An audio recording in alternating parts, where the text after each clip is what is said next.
حضرت عمر بن الخطاب رضی اللہ تعالیٰ عنہ کا زمانہ ہے، کسی نے آ کر شکایت کر دی، کسی نے آ کر کہا کہ حضرت امیر معاویہ رضی اللہ تعالیٰ عنہ تو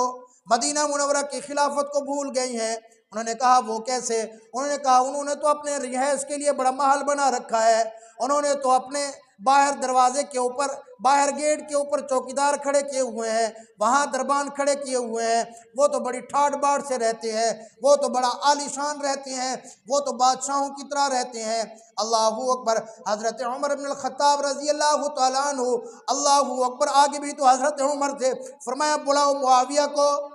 وہ تو کہہ سکتے تھے حضرت سیدنا امیر معاویہ رضی اللہ تعالیٰ عنہ کو، کہا بلاؤ۔ حضرت امیر معاویہ رضی اللہ تعالیٰ عنہ کو بلایا گیا کہ آپ کو امیر المومنین نے بلایا، فوراً شام سے سفر کیا، مدینہ منورہ میں پہنچے۔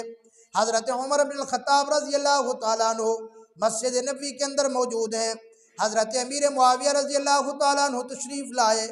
سامنے آئے، کہا امیر معاویہ میں یہ کیا سن رہا ہوں؟ حضرت کیا بات ہے؟ فرمایا تو نے رہائش کے لیے بڑا عالی شان محل نما گھر بنا رکھا ہے۔ جی حضرت بنا رکھا ہے۔ فرمایا میں نے سنا ہے کہ تو نے اپنے دروازے پہ دربان بٹھا رکھے ہے، سنا ہے کہ تو بڑا عالی شان، بڑا ٹھاٹ باٹ سے رہتا ہے۔ کہا حضرت رہتا ہوں۔ فرمایا پھر تمہیں یہ مدینہ کی خلافت بھول گئی، یہ مدینہ کا طرز عمل تو بھول گیا، یہ مدینہ منورہ کی سادگی تو بھول گیا، یہ کیسے ہو گیا؟ نیچے سر جھکایا، کہنے لگے حضرت آپ کی بات بھی ٹھیک ہے، آپ مدینہ منورہ میں رہتے ہیں، آپ اپنوں کے اندر رہتے ہیں، میں بارڈر پہ رہتا ہوں، میں شام کے اندر رہتا ہوں، میں غیروں کے ساتھ رہتا ہوں، وہاں بارڈر ہے، آگے روم کی سلطنت ہے، ان کی بڑی بڑی بادشاہتیں ہیں، اسی لیے مجھے یہ طرز عمل اختیار کرنا پڑا۔ اللہ اکبر۔ ان کی یہ بات سن کر سیدنا فاروق اعظم رضی اللہ تعالیٰ عنہ نے فرمایا امیر معاویہ ٹھیک کہتے ہیں، اور حضرت امیر معاویہ رضی اللہ تعالیٰ عنہ کو اجازت عطا فرما دی۔ حضرت امیر معاویہ رضی اللہ تعالیٰ عنہ حضور صلی اللہ علیہ وسلم کے خادم بھی تھے، اور ان کے اسلام لانے کے بارے میں